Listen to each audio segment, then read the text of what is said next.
తొలి తెలుగు చారిత్రక నవలా రచయిత కవి సామ్రాట్ బ్రహ్మశ్రీ నూరి నరసింహశాస్త్రి గారి వాఘీర అజంతా కథ నవల మొదటి భాగం 7/9/24 వినాయక చవితి శుభాకాంక్షలతో స్వాగతం.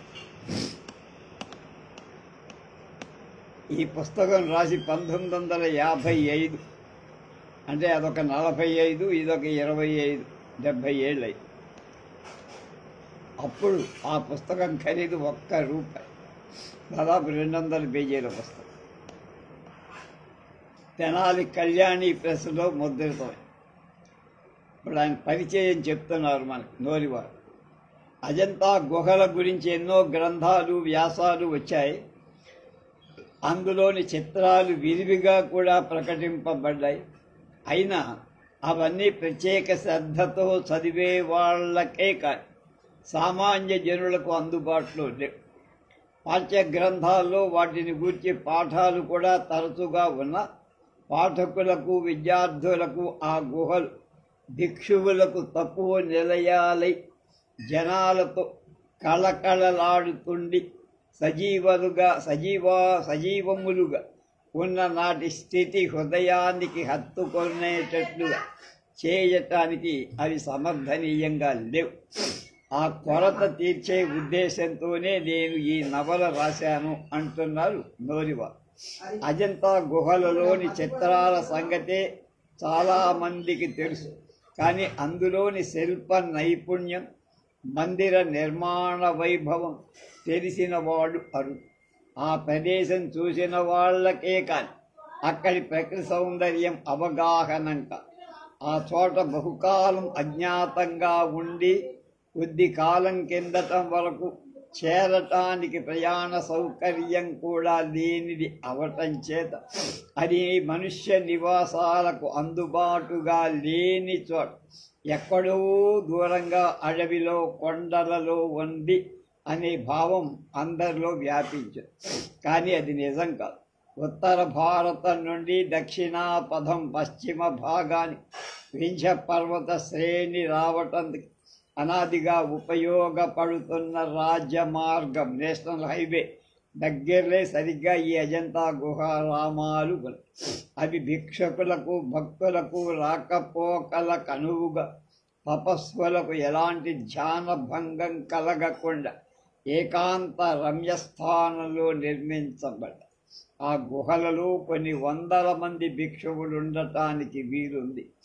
అవి భిక్షులతో నిండినప్పుడు ఇప్పుడు కానబడేటువంటి భవనాదులు ఇంకెన్నున్నాయో మనకి ఊహించాలి కానీ చెప్పలేము. ఇప్పుడు అక్కడ 29 గుహలు ఉన్నాయి. గుర్తించటం కోసమే ఆర్షశాఖ వాడు దాని తూర్పు నుండి పడమటికి అవి ఉన్న వరుసలలో అంకెలు వేశారు. ఈ గుహలున్న పర్వతం గుర్రపు నాడ ఆకారంలో ఇలా ఉంటుంది. ఈ గుహలలో 1, 2, 16, 17 గుహలు చిత్రకళాదులకు ఉత్తమమైనవని విజ్ఞుల యొక్క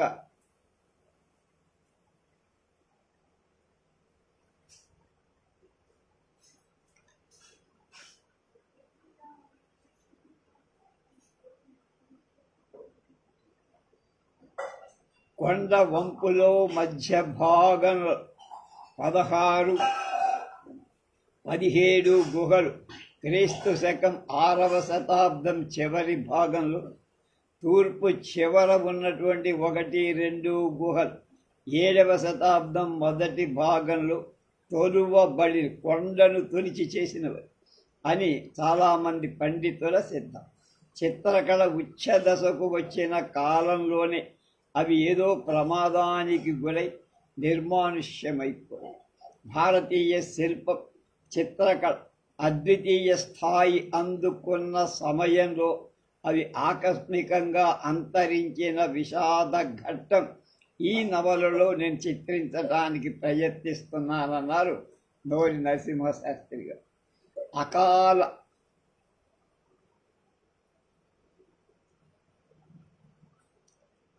ఆ కాలం ఎన్నో విధాలుగా భారత చరిత్రలో స్మరింపతగిన కాలం. ఈ గుహారామాలున్న కుంతల దేశం అప్పుడు సత్యాశ్రయ పులకేసి వల్లభుడు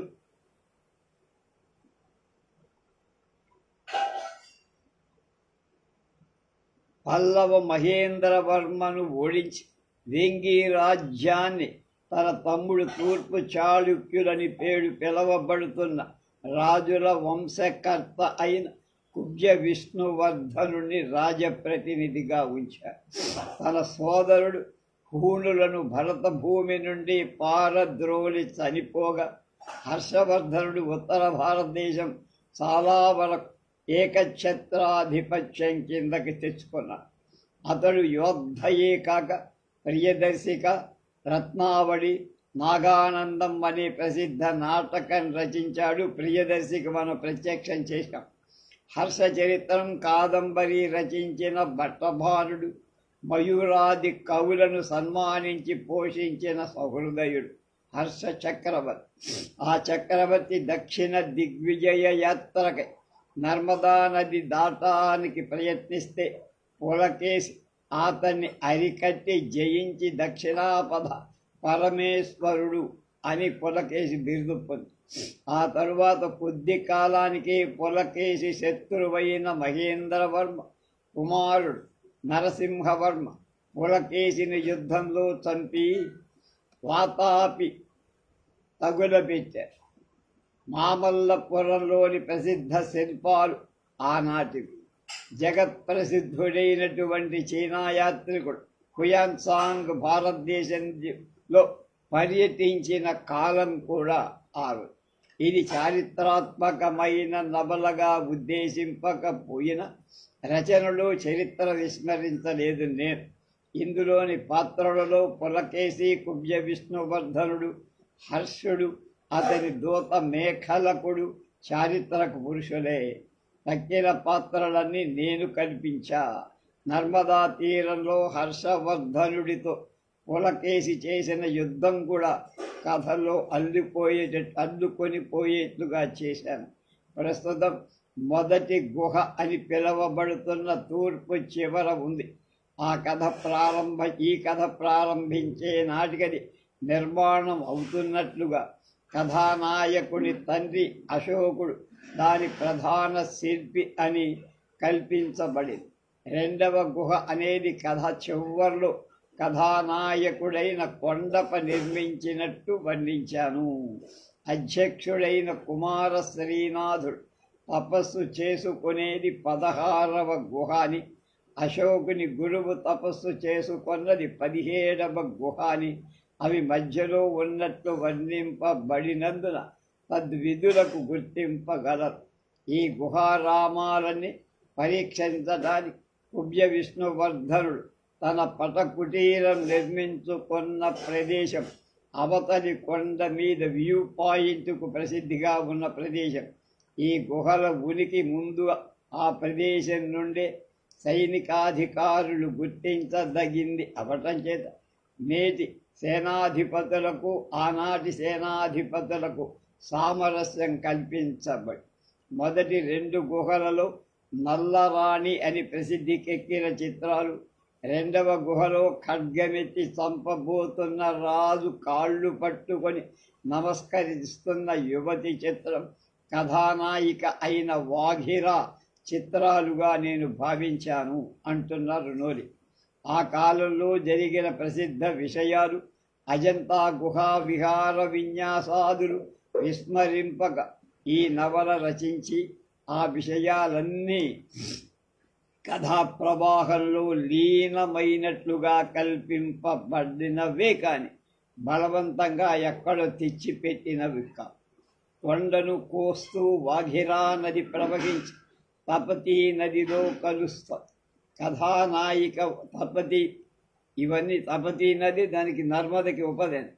ఇవి ఎక్కడికి మామూలుగా నదులు తూర్పుకెళ్ళి పడమర పుట్టి తూర్పు బంగాళాఖాతంలో కలుస్తాయి. ఇవి పడమర పుట్టి తూర్పుకెళ్తాయి. కనుక వాఘిరా అనే నాయకుడైన కొండ హృదయ విదార మొదచ్చి తపచ్చి అంతరించినట్టు చేసిన కథాకల్పన సహృదయులకు ఆదరపాత్రం కాగలదని విశ్వసిస్తున్నా. అజంతా శబ్దం అచింత్యా శబ్దానికి, అచింత్య అనే శబ్దానికి మారు అజంతా. అలాగే వాఘిర, వాఘూర, వాఘిర శబ్దాలు వ్యాఘ్ర శబ్దానికి ప్రాకృత రూపాలని. వ్యాఘ్రం అంటే పెద్ద పులి, దానికి పెద్దల సిద్ధాంతం. గడియారం పూర్వం ఘటికాకారంలో అన్వయిస్తూ ఉండటం చేత ఆ అర్థాన్నే నేను ప్రయోగించి శబ్ద ప్రయోగంలో అలాంటి సూక్ష్మాలే మరికొన్ని పండితులు గుర్తించండి అంటున్నా.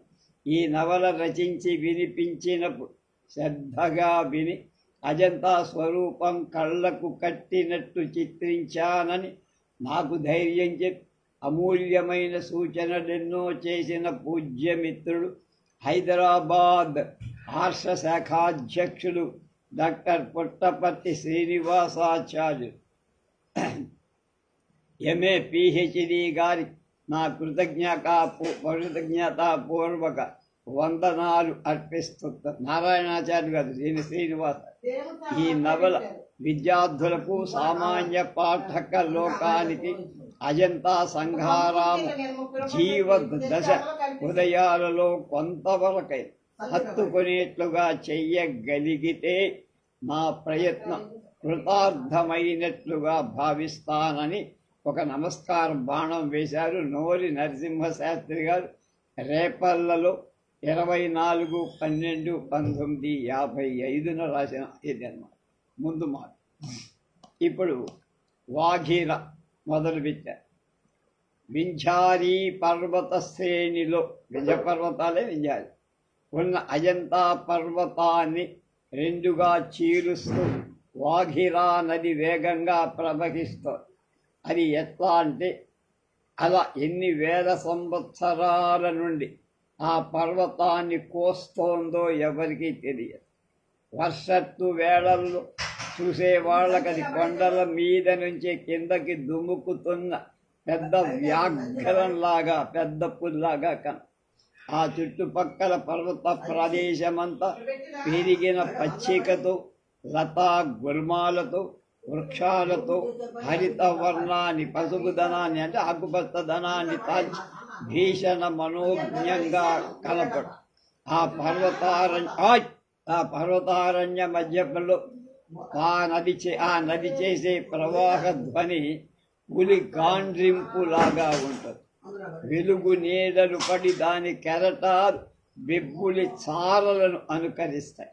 ఆ నది కొండపై నుండి దిగేటప్పుడు ఏర్పడే సప్త జలపాతాలు పులి వేసే గంతులను తలపిస్తాయి. ఆ తర్వాత నది శాంతమైన సరస్సుగా మారి మళ్ళా ప్రవాహం కట్టి తపతీ నదిలో కలిసి శాంతిస్తుంది. సరిగా వ్యాఘ్రం వంటి దాని ఆకారాన్ని చూసిన ఆ ప్రాంత ప్రజలు ప్రకృతి సౌందర్యం తెలిసిన వాళ్ళు అవటం చేత దానికి వ్యాఘ్రా నది అని పేరు. అదే ప్రాకృత భాషలో వాఘిరగా మార్పు పొంది ఇప్పటికీ అదే పేరుతో పిలువబడుతుంది. వాఘిరా నది ఉత్తర తీరంలో పర్వతంపై గొప్ప బౌద్ధ సంఘారామం ఒకటి ఉన్నది. అంటే ఇప్పుడు మనం వెళ్ళిపోయాం ఆ కాలంలో. వైశాఖ పూర్ణిమ నాడు అక్కడ ఏటేటా వైభవంగా బుద్ధ జయంతి ఉత్సవం జరుగు. దానికి ఆ చుట్టుపక్కల గల అశేష జనసమూహాలే కాక దూర భూముల నుండి కూడా భిక్షువులు, ప్రభువులు బోధిసత్వుడి కోసం వస్తారు. ఆ ప్రదేశం దక్షిణ ఉత్తర భారతదేశంలో అంటే వాయువ్య ప్రాంతంలో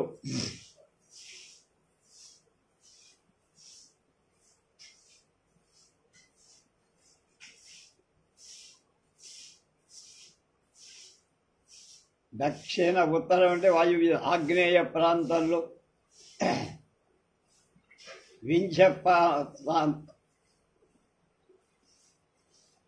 వింధ్య పర్వతానికి ఉభయ పార్శ్వాల నుండి యాత్రికులు వస్తూ ఉంటారు.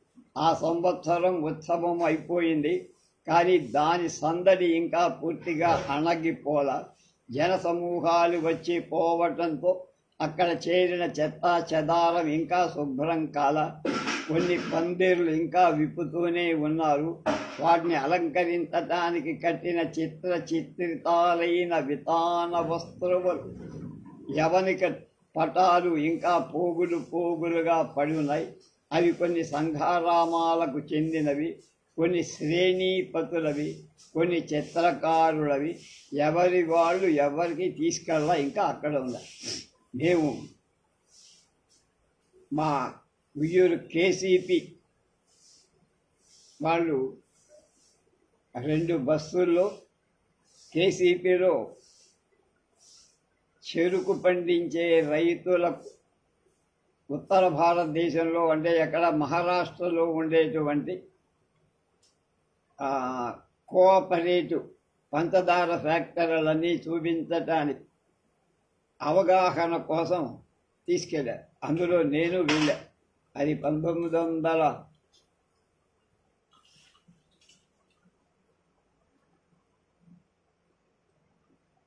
మా అమ్మాయి పుట్టిన సంవత్సరం ఎప్పుడు ఆ సంవత్సరంలో వెళ్ళాం.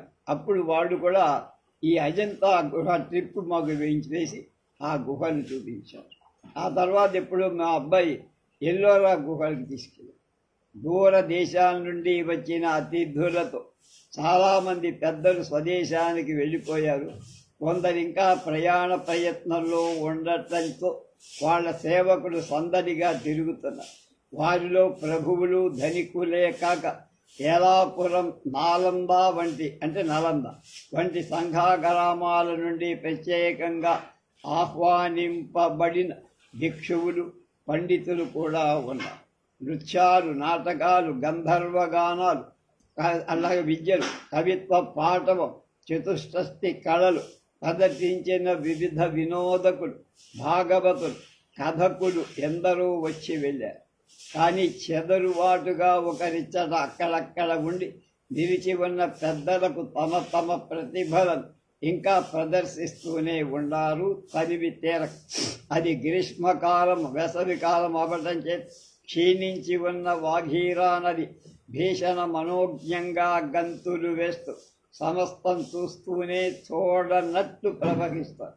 తన జలం అనుక్షణం మలినమనర్చుతున్న ఈ జనుల కాలుష్యాలను నిరంతరం తన ప్రవాహ అమృత ధారలతో ప్రక్షాళనం చేస్తూనే ఉంది. ఎంత అద్భుతమైన భాష ఉపయోగించారు. తెల్లవారబోతోంది. చుట్టుపక్కల జనసమ్మర్దం సందడిగా ఉన్న అజంతా సంఘారామాధ్యక్షుడైన కుమార శ్రీనాథుడి ఏకాంత గుహామందిరంలో పరమశాంతంగా ఉంది అక్కడ వాతావరణం. ఆయన మేల్కొని సుత్త పీఠకం నుండి సుత్తములు కొన్ని పఠించి పిమ్మట భక్తి పరవశుడై బుద్ధ భగవత్ స్తోత్రాలను గానం చేస్తున్నారు. వాళ్ళకి త్రిపిటకాలు ఉంటాయి. ఆ త్రిపిటకాలు ఒకసారి ఎప్పుడో రామాయణంలో ఈ త్రిపిటకాలు కలిస్తే వాటిని ఏరుతుంటే అప్పుడు ఒక సామెత పుట్టింది. రామాయణంలో పిడకల వేట, వాడు పిడకలు కాదు త్రిపిటకాల వేట, ఏరుతన్నమాట, అందులోంచి తీయదు. అది ఒక సామెత అయిపోయింది. కొంత తడవు ధ్యాన నిమీలితలోచనుడై ఉండి తర్వాత శిష్యుడొకడు దీపం దివ్య తీసుకొని దారి తీస్తుండగా అప్పుడే కరెంటు లేదు. ఇప్పుడు కూడా అక్కడ ఎలక్ట్రిక్ బల్బులు పెట్టి అవన్నీ చూపిస్తారు. వాఘీరా నదిలో అతనికై ప్రత్యేకంగా నిర్మింపబడిన స్నాన ఘట్టానికి బయలుదేరారు. ఆయన పోయే దారి పొడవున సోపాన పంక్తికి అంటే మెట్ల వరుసకి 2 వైపులా గజాలు, నాగరాజ ప్రతిమలే కాగా, గజాలంటే ఏనుగులు, నానావిధ ముద్రలతో బోధిసత్వ విగ్రహాలు, భగవానుడు కావించిన లీలా విశేషాలు, మహత్కార్యాలు ప్రదర్శించే చిత్రాలెన్నో మలచి ఉన్నాయి.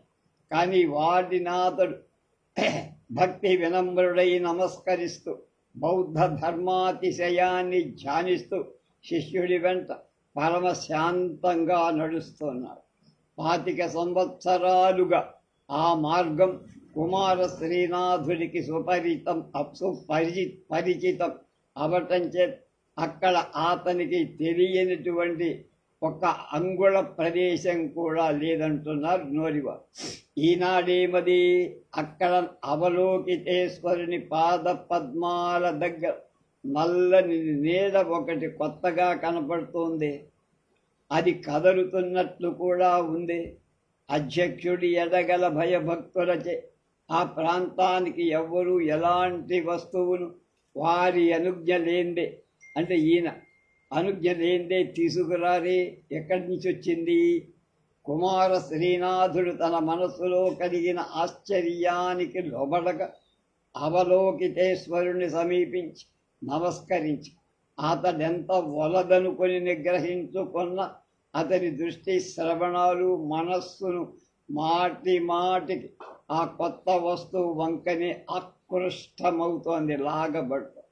ఆ నీడలో నుండి ఈ మారు ఏదో ధ్వని వినవచ్చే. అయ్యో, ఇది ఏడ్పు ధ్వని, పసిపాప ఏడ్చిన ధ్వని. అన్ని దుఃఖాలు వదని శాంతంగా తపస్సు చేసుకుని వచ్చిన ఆ వృద్ధ భిక్షువు హృదయంలో ఆ పసిపాప ఏడుపు గొంతు సూటిగా ముళ్ళులాగా గుచ్చుక ఎన్నడూ లేనిది అతడు తుళ్ళిపడ్డాడు. వంగిపోయిన అతని దేహ యష్టి ఆకస్మికంగా నిలబడిపోయినట్టయితే వడలి ముడతలు పడిన అతని చర్మపు రక్తపు పోటుతో ఇంచుక ఎర్రబడింది, అంటే బీపీ వచ్చిందన్నారు. వెంటనే అతనికి బుద్ధ భగవానుడి లీలలు జ్ఞాపకం.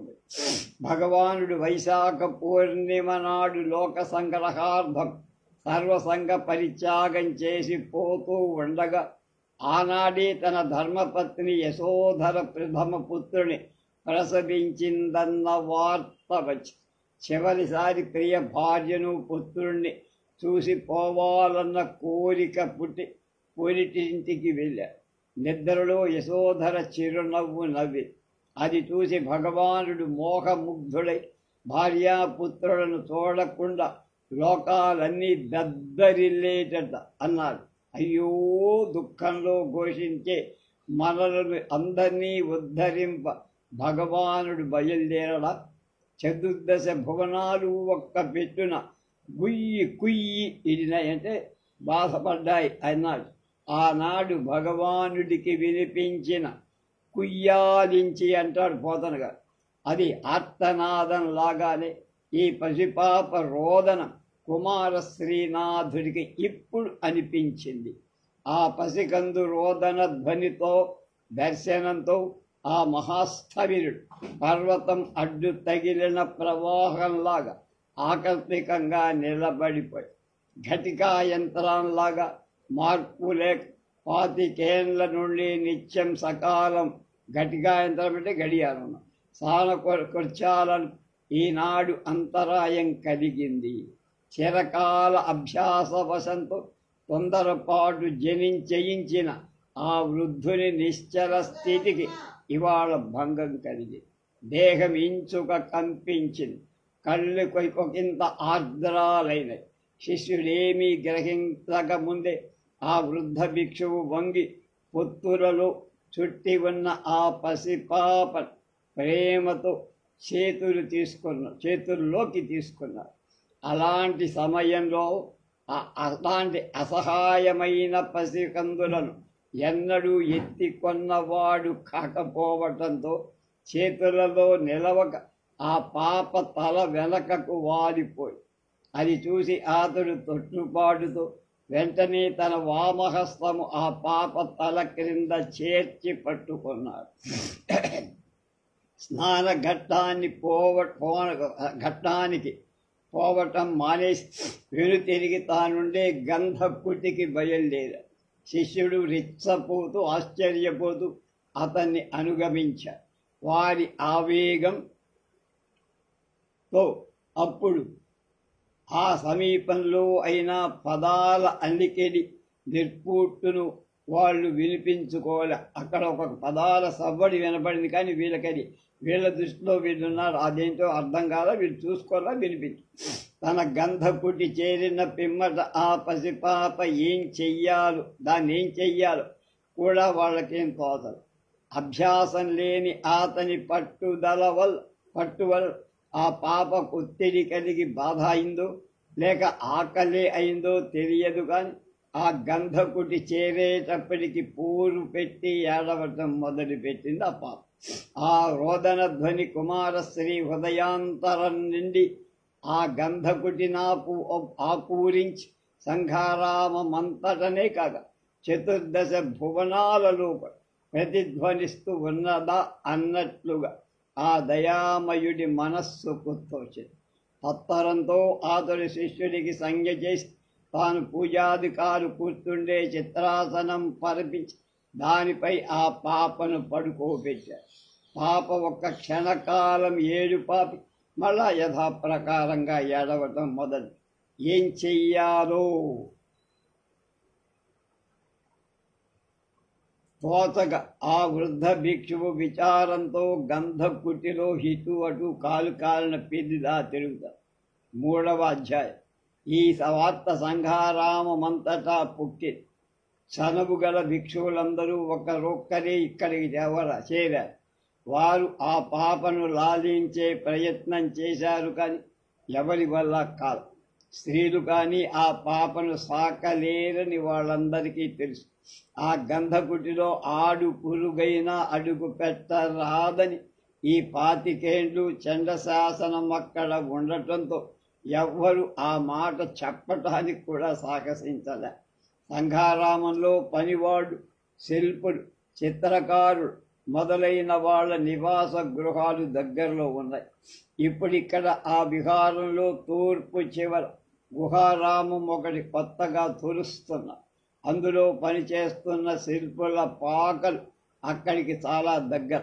ఆ కుటీరంలో నివసిస్తున్న వాళ్లలో కొందరక్కడ కూడి గోడ మీద నుండి ఈ వింత తొంగి తొంగి చూస్తున్నారు. అందులో సాహసంగా 5 ఏళ్ల కుర్రాడొకడు గోడ దూకి వచ్చి ఆ పసిపాప ఏడుస్తున్న గంధకుటి ద్వారం దగ్గరికి పోయి నిలబడి పళ్ళికిలిస్తూ తొంగి చూస్తా. అనుమతి లేకుండా అలా వచ్చినందుకు అతన్ని భిక్షువులు చూపులతో గర్జిస్తున్నారు. వెళ్ళిపోమ్మని చేతులతో సంజ్ఞలు చేశారు. కుమార శ్రీనాథుడది గమనించి కుర్రవాడి వంక తలెత్తి చూశాడు.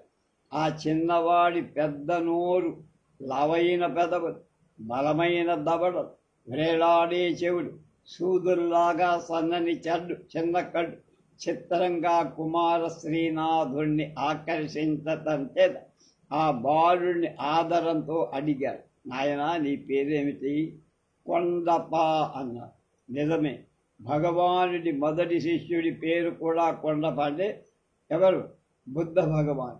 నీవెవరి పిల్లాడివయ్యా? చిత్రకారుడు అశోకుడు ఆయన కొడుకునండి నేను. అధ్యక్షుడు మరలా ఆదరంతో ప్రశ్న, ఇక్కడికి రాకూడదని తెలియదా? ఎందుకు ఇక్కడ నిల్చబడ్డావు అన్నా. పిల్లవాడు కొంచెం తడబడుతూ జవాబు చెప్పాడు, చూడటానికి. మరి నాకే ఈ పాపను ఓదార్చటం తెలుసుతుంది అని. ఆయన ఓదార్చు అని వెంటనే కుమారశ్రీ పలికారు. ఆ బాలుడి లోనికి పాపను భుజంపై పెట్టుకొని బయటకి గాలిలోకి తేవగానే ఆ పాప పోరి పెట్టి ఏడవటం ఆపేసి అది చూసిన కుమారశ్రీ ముఖం వికసించింది. మళ్ళా ప్రశ్నించాడు, ఎందరు అన్నదమ్ములు నాయనా అని. నాకు 4 అన్నలు, 1 తమ్ముడు, చిన్న పసి చెల్లెలు. దాన్ని మా అమ్మ ఇట్లాగానే ఎత్తుకుంటుంది బాబు అన్నాడు. మరి కొంతసేపటికి పాప మళ్ళా ఏడ్చింది. ఈసారి కుర్రవాడెంత ఆడించినా పాప ఏడుపు ఆగల. అధ్యక్షుడు, భిక్షువులు తన్ను చేతకాని వాడని చులకనగా చూస్తున్నట్లు గమనించి అభిమానంతో ఆ కుర్రవాడు ఇలా చెప్పాడు, పాపకి ఆకలేసింది స్వామి, మా అమ్మ చేతికిస్తే పాలిచ్చి ఏడుపు మాన్సగలదు అన్నారు. ఆ మాటలు విని అధ్యక్షుడు, మీ మాతృదేవతను తీసుకొని రా అనగానే కొండపై విజయ గర్వంతో పరుగున వెళ్ళి అక్కడ ఉండే జనాన్ని తోసుకుంటూ తన తల్లి ధారణీ మాయ అక్కడికి తీసుకొచ్చారు. ఆమె భక్తి గౌరవాలతో అధ్యక్షుని పాదాల వంక తల వంచి చూస్తూ, ఏమి పని ఉన్నది స్వామి అని అడిగింది. వాడు చెప్పల. ఇతర భిక్షువులు ఆనాడు జరుగుతున్న వింతలకు క్షణం క్షణం అబ్బురం పడుతుంటే ఇప్పుడు అధ్యక్షుడు ఏమంటాడు వినాలని ఉత్కంఠతో కుమార శ్రీనాథుడి వంక చూశా. కుమారశ్రీ కొలది మాటలలో విషయం వివరించారు. స్త్రీలతో భిక్షువులు ఎక్కువ మాట్లాడకూడదు, అదొక నియమం. అమ్మాయి, ఈ పిల్లను మాకు బుద్ధ భగవానుడు ప్రసాదించాడు. దీన్ని పెంచడానికి మాకిక్కడ సాధనాలు లేవు. నువ్వు ఇక్కడికి వచ్చి పోతూ ఈ పిల్ల పోషణ చూడగలవా అన్న. ఆమె చిత్తం నా పిల్లలందరితో పాటు ఇది కూడా ఒకటనుకుని నాకేం బరువు లేదు స్వామి అంటూ ఆ పిల్లని చేతిలోకి తీసుకొని పాలిచ్చింది. పిల్ల ఏడుపు సారించి అప్పటికే తల్లి వద్ద చేరిన కొండప్ప వంక చూస్తూ చిరునవ్వులు ఒలికించసాగి. కొంతసేపు అయిన తర్వాత ఆమె, ఈ పిల్లనికి తీసుకొని పోదా స్వామి అని పిల్లని తీసుకొని వెళ్ళిపోతుండగా అధ్యక్షుడు అలా కుదరదు అన్నారు. మేము ఈ పిల్లని వదిలి ఉండల. దీని పోషణకు కావాల్సిన ఆవు పాలు అన్ని వస్తువులు తెప్పించి ఇస్తాం. భగవానుడి ప్రసాదం ఇక్కడే ఉంచి పోషణ చేస్తూ ఉండాలి.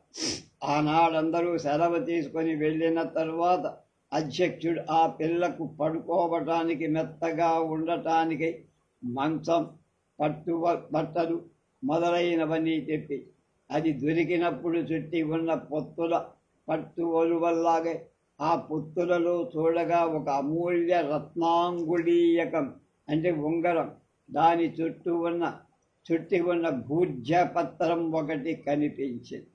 ఆ పత్రంపై ఏవో అక్షరాలున్నాయి. కానీ ఎవరో అభాగ్యురాలి విషాద కథ చదవటం ఎందుకని కుమారశ్రీ ఉపేక్షించి ఆ రెంటిని జాగ్రత్త చేశారు. ఆ తరువాత 3 రోజులకు వాఘిరా నది సరోవరంగా ఏర్పడుతున్న చోట ఒక యువతి శవం తేలింది. ఆ శవం వడలిపై భూషణాలేవి లేవు, కానీ పట్టువలవలు కట్టి ఉంది, అంటే పట్టుబడి. సంఘారామానికి ఉపాధ్యక్షుడైన సంఘాజిత్తు ఆ శవాన్ని తీసివేయించి ఖననం చేయించారు.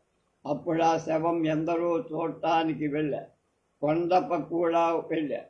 ఆ శవాకారంలో ఏదో అతన్ని ఆకర్షించటం చేత ఇంటికి పోయి ఒక పటం తెచ్చి దానిపై ఆ రూపం తనకు ఆ ఈడున చేతనైనట్లుగా చిత్రించి తండ్రి పటం తీసుకొన్నందులకు కోపిస్తాడనే భయంతో దానికి తండ్రికి కనపడకుండా భద్రపరిచారు.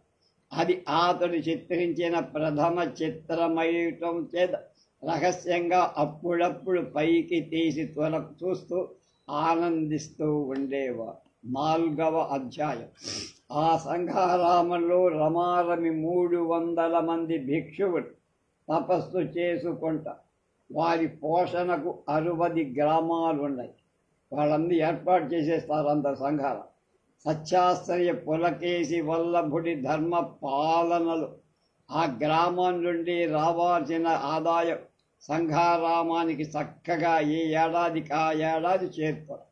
అధ్యక్షుడు తలచుకున్న ఏం కొదవ, ఆ పిల్ల రాజభోగంలో ఆ సంఘారామంలో పెరిగి దాన్ని అందరూ లాలించేవారు. ఇతరమేమీ పట్టించుకొనని భిక్షువులు కూడా దాన్ని ఎత్తుకొని ఆడిస్తున్నారు. సాక్షాత్తుగా అది భగవానుడి ప్రసాదం అనే భావంతో అందరూ దాన్ని చూశారు. అంత గారాభంగా పెరిగినందు ఆ పిల్లకు పెంకెతనం పెరిగి అది మొదట దొరికిన రోజున వచ్చిన పిల్లవాడి దానితో సహవాసానికి తరచుగా వస్తారు. అతడు కనపడినంతనే ఆ పిల్ల కేకిసలు కొట్టింది, అంటే కేరింత.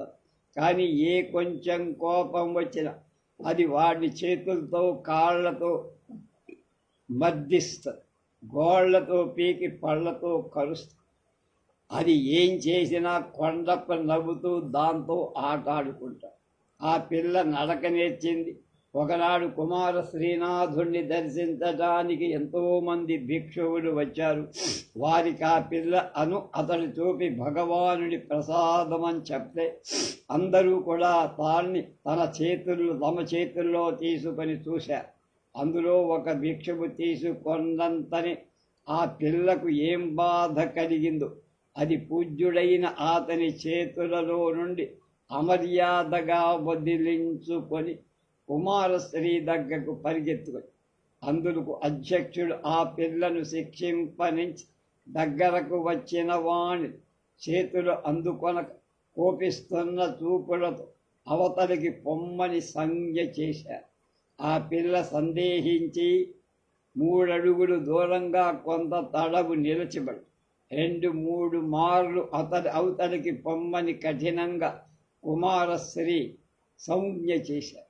ఆ పిల్ల చూసి ఒక్క పెట్టున కుమారశ్రీ పైకి లంఘించి మీదపడి కాళ్ళు చేతులు కుమ్మి గోళ్లతో రక్కి భుజంపై ఘాటు పడేట్లుగా పళ్లతో పట్టి గట్టిగా కొరికేసి ఎన్నడూ లేని మొదటిసారి కుమారశ్రీ పక్క నవ్వుతూ ఆ పిల్లను ఆదర అతిశయంతో ఒడిలో చేర్చు వడలల్లా నిమురుతూ ముద్దాడు. అమ్మా, వాఘిరా లాగానే మీద దుమికావే వాఘిరా అన్నాడు.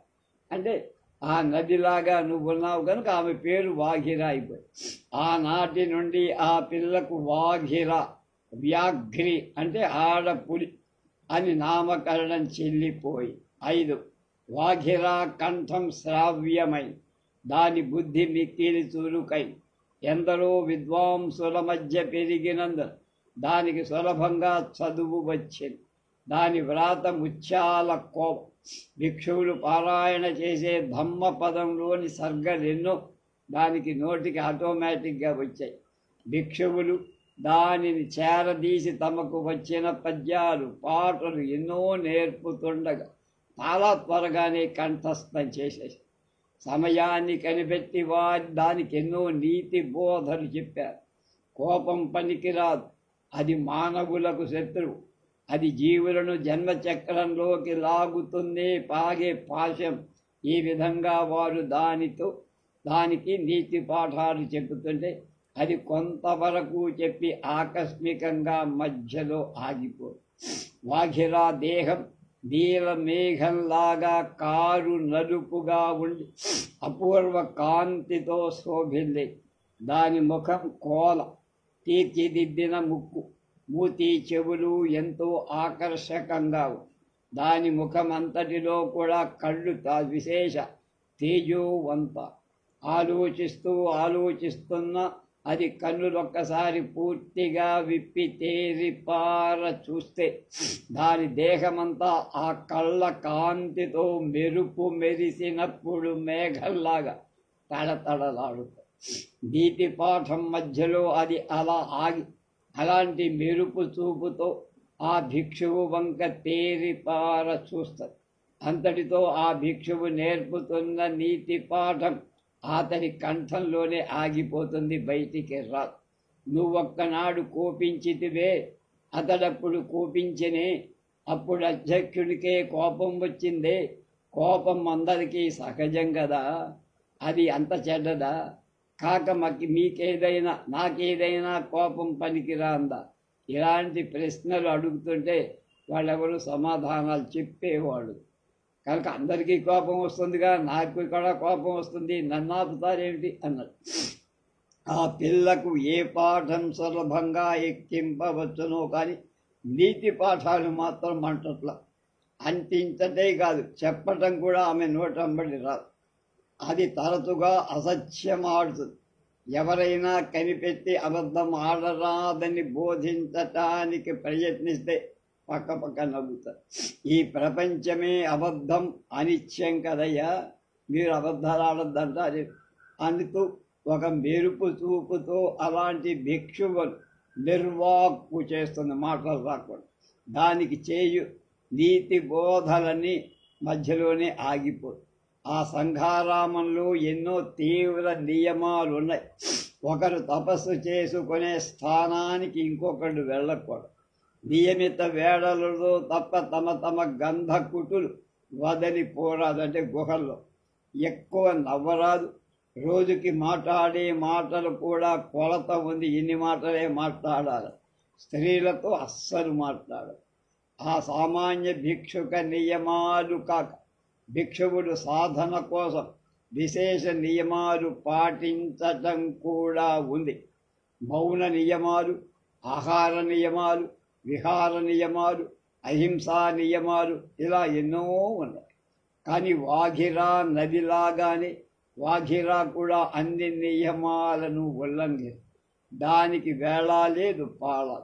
ఏ వేళనైనా ఎక్కడికైనా నిర్భయంగా వెళ్ళు, ఏ మాటనైనా మాట్లాడు, ఏమైనా చేస్తా. దాని రాకచే మొదట్లో భిక్షువుల నియమబద్ధ జీవితాలకు కొంత వికాసం వచ్చిన అంతకంతకు దాని చేష్టల వల్ల కంటగింపు చేసి చండశాసనుడైన సంఘారామ అధ్యక్షుడు ఆ పిల్లపై పక్షపాతం ఉండటం చేత తమకు వస్తున్న కోపాన్ని దిగమింగుకుంటూ వాఘిరా అల్లరి ఆగకుండా ఉంది. సంఘజిత్తు తన కఠోర నియమాల చేత సంఘారామంలో ఉపాధ్యక్ష పదవి పొందారు. వాఘిరా అధ్యక్షుడిచ్చుతున్న అలుసుపై విసుగు పుట్టి ఒకనాడాతడు కుమార శ్రీనాథులను దర్శించి వాఘిరా చేతల చేత సంఘారామ నియమాలకు భంగం కలుగుతోందని, దానికి తగిన శిక్షణలో ఉంచటం అవసరమని విన్నవించారు. సంఘజిత్తు ఎంత ఆవేగంతో విన్నవించుకున్నాడు. కుమార శ్రీనాథుడు అంత శాంతంగా కరుణార్ద్ర కంఠంతో ఇలా జవాబు చెప్పి, ఆర్య, ఒక్క పసిప ఆగడానికి నీ నియమాలు తారుమారైతే భగవాన్ బుద్ధుడు మారుడి అంటే ఎవరు మన్మధుడు ఆగడాలు ఎలా భరించి దర్శించి నిలబడ్డాడు ఆలోచించావా? వాఘిరా భగవానుడి ప్రసాదమనే భావంతో సాధన చేయి, మళ్ళీ ఇలాంటి కంప్లైంట్ నాకు దగ్గరికి తీసుకురావద్దన్నారు. అధ్యక్షుడి వచనాలు ఎంత శాంతంగా ఉన్న సంఘజిత్తుకు పరిభవవచనంగా అవమానించేదిగా అనిపించి కళ్ళ నీళ్లు తిరుగుతూ కన్నీటిని నిగ్రహించుకుంటూ తాను తపస్సు చేసే గంధక్కుటికి విచారంతో వెళ్ళిపోయాడు. ఇలా ఇతర భిక్షువులు వాఘిరాపై అధ్యక్షుడితో నేరాలు చెప్పి కొన్నందువల్ల అనేక విధాల చీవాట్లు పడ్డ.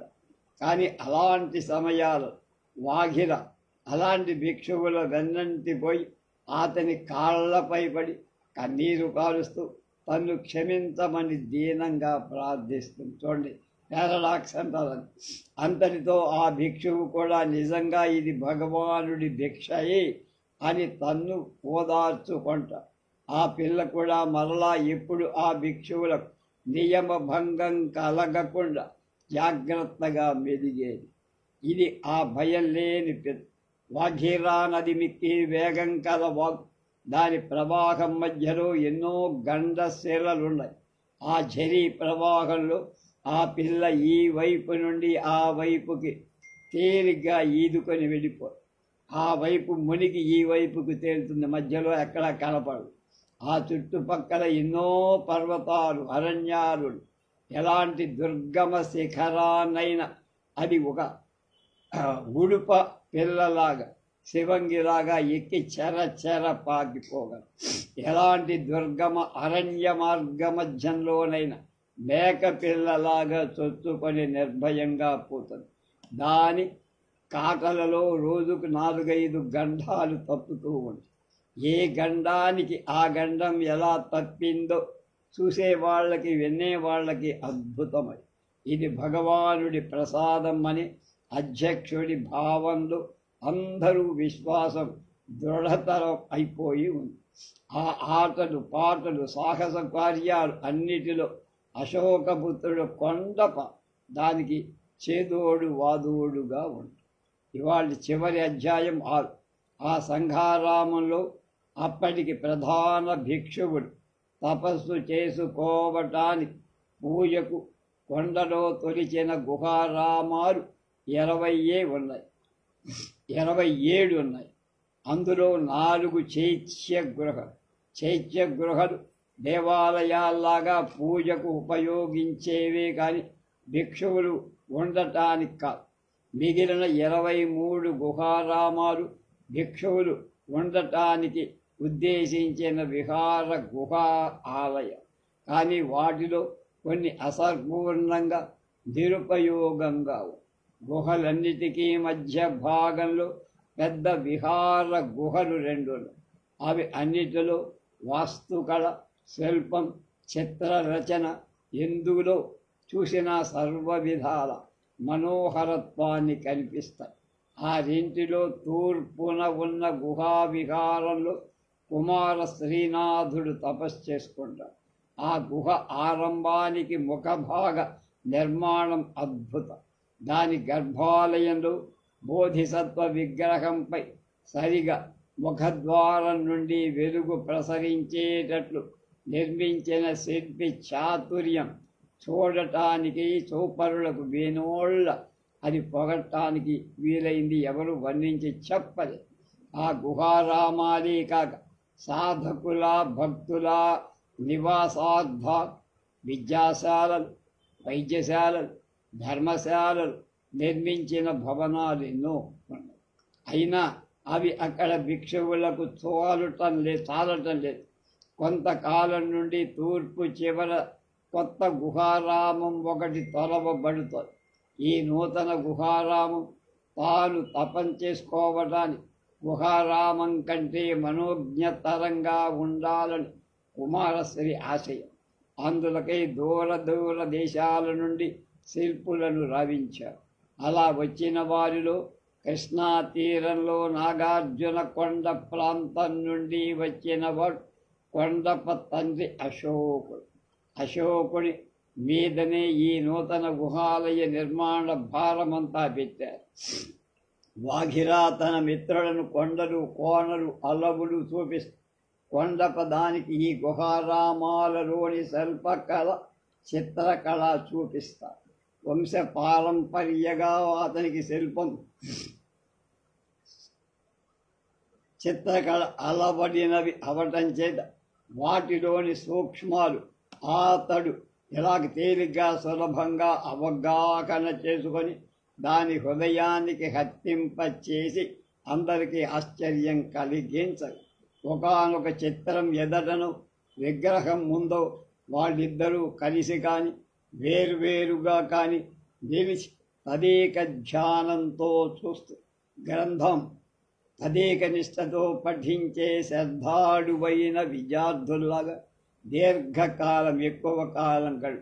అది చూసిన భిక్షువులు, బుద్ధ భక్తులు వారి భక్తి పారవశ్యానికి కలిగినదని గుసగుసలాడుతూ వారల ఏకాగ్రతకు భంగం కలగకుండా చప్పుడు చేయక నెమ్మదిగా బయటికి వెళ్ళిపోతారు. 15 సంవత్సరాల కిందట ప్రారంభించిన ఆ కొత్త సంఘారామం ఈ సంవత్సరమే పూర్తయిపోయింది. అందులో చిత్రరచన మాత్రం కొరబడి ఉంది. అశోకుడు చిత్రరచన చేస్తున్నాడు. అది సర్వాంగ సుందరంగా సిద్ధమవుతున్నందున వాఘిర, కొండప దాన్ని చాలాసార్లు వెళ్ళి చూసొచ్చారు. అది ఏ గుహాలయానికి లేని ముఖమండం ఒకటి దీనికి ఉంది. ఈ గుహాలయంలో ప్రధాన భాగాలు 3. ముందు పంచపాడి, మధ్య చావడి, వెనక అంతరాలయం, గర్భాలయం. పంచపాడి నుండి చావడిలోకి సింహద్వారం చక్కగా తీర్చిదిద్దినట్టు. దానికి 2 వైపులా 2 వాతాయాలు, చివరి అంచున 2 ముఖద్వారాలు కలవు. పంచపాడికి 2 ప్రక్కల 2 గదులు. మధ్య చావడికి అన్ని ప్రక్కల నడవలు, వాటికి అవతల గదులు ఉంటాయి. గర్భాలయానికి 2 వైపుల 2 గదులు ఉన్నాయి. గర్భాలయంలో ధ్యానం చేస్తున్న అవలోకితేశ్వర బోధిసత్వని ఉన్నతమూర్తి అంటే పెద్ద విగ్రహం ఉదాత్త గంభీరంగా మలచి అక్కడ కనపడు. ఆ గుహ స్తంభాల మీద, గోడల మీద ఎన్నో విగ్రహాలు, లతలు, పుష్పాలు, జంతువులు రమ్యంగా మలచబడి. అజంతా శిల్పం మనం చూస్తూనే ఉన్న చాలా అందులో ఒక స్తంభంలో 4 లేళ్ళు ఉన్నాయి. వాని వాటన్నిటికీ ఒకే శిరస్సు. ఆ స్తంభంలో శిల్ప సంపద అల్పమైన చమత్కారం కలిగించే చిత్ర కవిత్వంలో ఆ బొమ్మ జనసామాన్యాన్ని బాగా ఆకర్షిస్తుంది. ఆ గుహాలయం గోడల మీద కప్పు మీద చిత్ర రచన చేస్తుంది, అంటే పెయింటింగ్. కొన్ని చిత్రాలు పూర్తయ్యాయి, కొన్ని రాయబడుతున్నాయి, కొన్ని చిత్రించడానికి గోడలు సిద్ధం చేస్తున్నారు. చిత్ర రచనకు ముందు రాతి గోడ చదును చెయ్యాలి. గోడలపై రాతి గొగ్గులు సందులు ఉలిపోయేట్లుగా ఉలిపోట్లు కనపడకుండటానికి గోడలకు పైకప్పులకు బంకతో గోమయం, ఆవు పేడ, మట్టి, ఊక, రాతి పొడి ఇలాంటి ద్రవ్యాలు కలిపి మద్దించి బాగా దాన్ని మందంగా దట్టించి పట్టుతున్నారు, పేస్ట్ లాగా అన్నమాట. దాని పైభాగం నునుపుగా ఉండటానికి నున్నని శిలాఖండాలతో గట్టిగా రుద్దుతున్న రోలర్ లాగా అన్నమాట. అప్పుడు దానిపై ముత్యపు పొడి చేత చేసిన సుధ, అంటే సున్నంతో ధవళపు పూత పూస్తారు. దాని తలి ఆరకముందే చిత్రింపదలచిన చిత్రపు రేఖలు ముందు రాసి స్కెచ్ అన్నమాట. రంగులన్నీ పూరించాలి. రాసిన రేఖ చెరపటానికి వీల్లేదు. తడి ఆరే లోపలే చిత్ర రచనంతా జరిగి నిశ్శేషంగా మళ్ళీ మొదలుపెట్టి అయిపోవాలి, నాన్ స్టాప్ పూర్తి. ఆ రంగులు చుట్టుపట్టుల చుట్టుపక్కలగా దొరికే చెట్ల రసాల నుండి, ఆకు పసరల నుండి, సిరలు లభించే గైరికాది ధాతువుల నుండి, మణి వైడూర్యాల వంటి ద్రవ్యాలతో సిద్ధం చేస్తారు. రంగులకై దూరం పోవాల్సిన పనిలేదు. అజంతా పర్వతమే ఎన్నో ధాతువులకు నిలయం. వాటితో రంగుల ముద్దలు ముందే తయారు చేసుకొని పచ్చిగా జిగురుగా ఉండటానికి గంజితో అరగదీస్తూ ఉంది. రేపు 7వ భాగాన్ని గురించి రేపు తెలుసుకో.